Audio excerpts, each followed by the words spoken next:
The egos of the first incarnate ones welcomed this message. For a time they were filled with enthusiasm. They genuinely loved us and shared our wish to see the Great Spirit's plan succeed. However, as the moons of these first seasons passed, willingness to play their parts creatively did not last among all the incarnate ones. What happens when an actor who was asked to play a supporting role rebels and tries to play the lead role instead, with no knowledge of the part? You were there in the beginning, you might remember.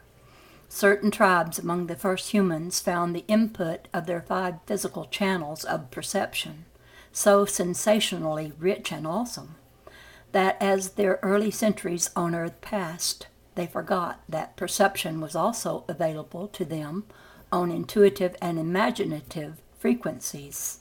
Such oversight was significant, for the imagination and the intuition were the inner communication devices designed to keep each angelic spirit in close and frequent communication with its human projection during the early stages of bonding.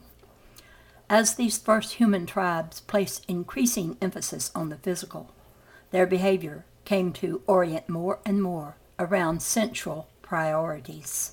As time passed, certain egos began to assume decision-making authority in realms of spirit where they as yet had no experience. They began to place such a high value on caring for their bodies, they lost sight of the reason for having bodies at all. A visible yet disproportionately influential minority of your early ancestors became infatuated with sensual input. They behaved with less and less awareness of our consciousness or the informing designs that we brought from the Great Spirit.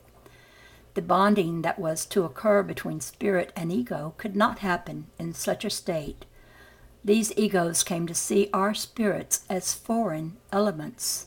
They forgot that spirit and ego are 2 manifestations of the same presence, that each human body is created by the presence of a spirit being on the material plane.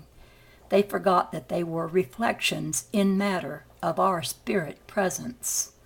In time, the body and its physical priorities became their sole reality. When a certain tribe began to think of cooperation with us as working with the invisible spirits of non-physical beings that they could not see with their eyes but whom they felt, landing like huge birds in the branches of their central nervous systems, they reacted in fear. Instead of seeing our light-hearted spirit values as a profound basis for co-creation with their own durable physical values, the egos of this tribe began to fear this healthy and quite compatible difference in value systems. They gave exaggerated emphasis to their legitimate function of caring for the physical body and began to see our spirits as lacking in sufficient respect for the physical plane. They rejected our spiritual values, seeing them as frivolous and irresponsible. They identified with a piece of the puzzle, with an aspect of their own wholeness.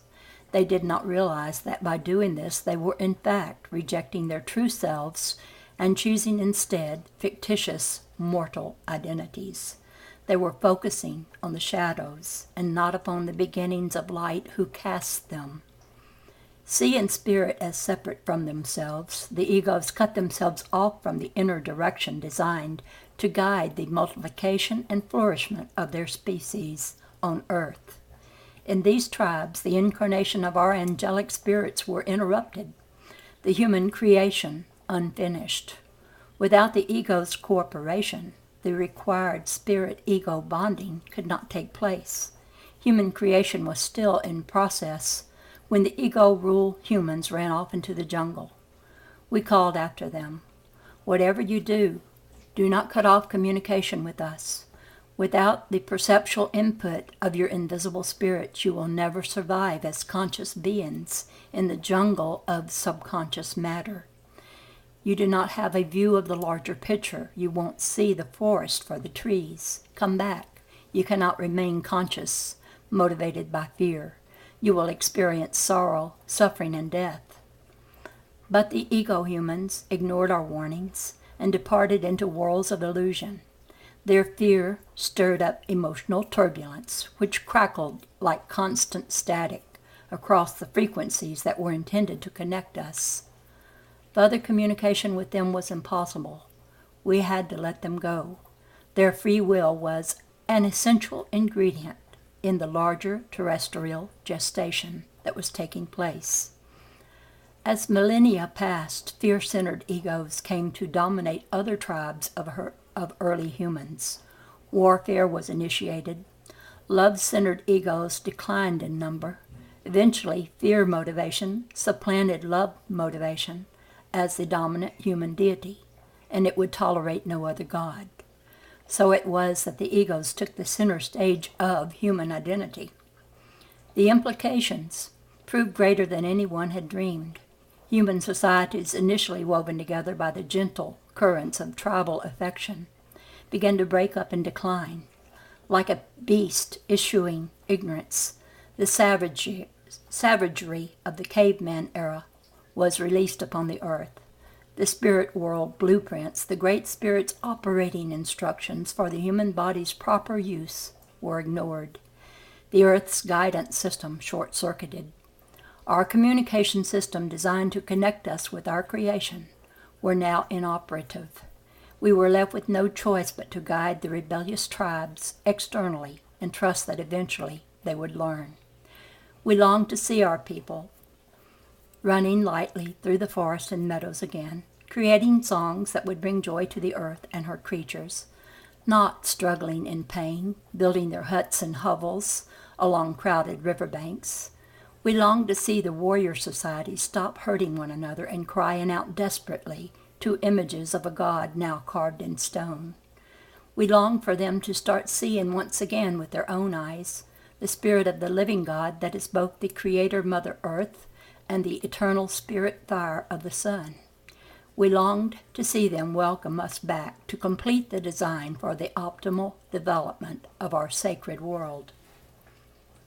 But your ancestors were difficult, oh so difficult back then to reach.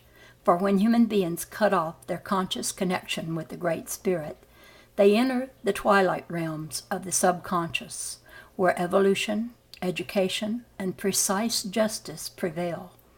The lords of karma meticulously rule these twilight worlds like well-trained umpires policing every wrong and right, seeing that the books are balanced at the end of every age. For the sake of saving as many of you as possible, closed systems, tribes, nations, even whole continents were isolated to preserve the rights of the inhabitants to choose their own forms of education. Tens of thousands of years passed, containing many epics, histories, and adventures. We of the angelic realms preserved the harmony in as many lands as we could. For thousands of years we exercised a benevolent stewardship over the warrior races. Many traditions still recall our era of stewardship as the age of the gods, but as your ancestors multiplied, gradually the lineage of the bird tribes receded. Gracefully we gave space for your cycle of learning to unfold. The few incarnate ones whose egos did still love and serve the spirits of God, quiet, peaceful people, took to the hills, the mountains, or the islands of the world when the warrior tribes became too troublesome in their native lands. In some of these tribes we were fully incarnate. In others our guidance was sought, but we were seen as external beings, separate from themselves. The former we guided from within, the latter from without. With them we retreated to the higher places, and if needed to higher places still. Ultimately, most of the gentle ones flew to the heavens to wait, choosing not to incarnate. But even during the times when we were not able to incarnate at all, we were still educating, teaching, and as you will see, influencing the course of human events. After the rebellion, there remained still a few human tribes who refused to participate in the rejection of their stellar spirits. In the sand around our council fires, we would depict each of our faithful tribes as a small circle. Around these keepers of the light circles, we would then draw one great circle to represent the Great Spirit who included us all. We knew ourselves as the Agni Hongwi, which means the people true to reality. And now I'm not going to read any more of this. This is a book called The Return of the Bird Tribes, and it recalls the histories of the early Indian tribes at the time when they were beginning to become warlike. And one called the Peacemaker came among them to show them how to learn to love and trust one another again. And there's a lot about white buffalo calf woman also in this book. Now this is a book that is very good, and I'm going to put the reading of it, which I have already read it, and it's on several videos. I'm going to put that playlist in the description bar if you want to go there and hear the whole book. Also, if you want this book to read on your own, you may have it if you let me know your email address. I can send it to you because I have it in my Google Files. And they are so very easy to send to anyone, as long as they remember to send me their email address. And it's a very good book. There's so much in this book that talks of peace and how to achieve peace, and talks about that pretty much exclusively. It talks about peace. This is really a very good book to read for the time that we're living in now, when we look around us and we don't see peace very much. And it gives some wonderful phrases and words and concepts that would help us to teach peace to one another. So if you wanted this book, it would be a great one to have. If you are a peace-loving person, you will love this. And people who like White Buffalo Calf Woman will enjoy hearing the words she spoke to the Indian tribes. And I just hope that I'll be swamped with people wanting to get the book sent to them over this wonderful internet to their email account. No charge. I do this out of the love in my heart for truth getting out there and being available to anyone interested. I've learned long ago, well, not too long ago, but you don't give this to anyone who's not ready for it. And if they comment on one of your videos, you don't necessarily even answer them, because unless a person is ready to hear, they will reject the things that are taught in this book. But there's enough of us ready, and there's getting to be quite a lot of us ready. We're almost, it's like we're in reaching that critical mass of people who are really, really almost desperate to find a new way of life. And with 2012 coming up on us so soon, and people feeling like, oh, there's some kind of expansion of human consciousness that is about to upgrade, they want to learn all there is about this sort of thing. Because, well, that's what I think 2012 is. Not the end of the world, but the end of time as we know it. A time when we will be more enlightened. And we can be part of the process, or we can be those that are served by the process. As for me, I want to be part of the process. I want to be on the cutting edge of whatever is going on, even though I don't know exactly what it is. I have my feelings about it, but that's all they are. But then actually what most people think are their feelings and their theories. Nobody really knows. Nobody would be willing to put their life on the line for saying, I know the whole truth. Because they don't. I think it's going to surprise us all what it's to be. And we need to be willing to drop some old, antiquated ideas that we have had so that we can embrace the new. And we have much to unlearn and much to learn. And this is the Dove Lady, over and out.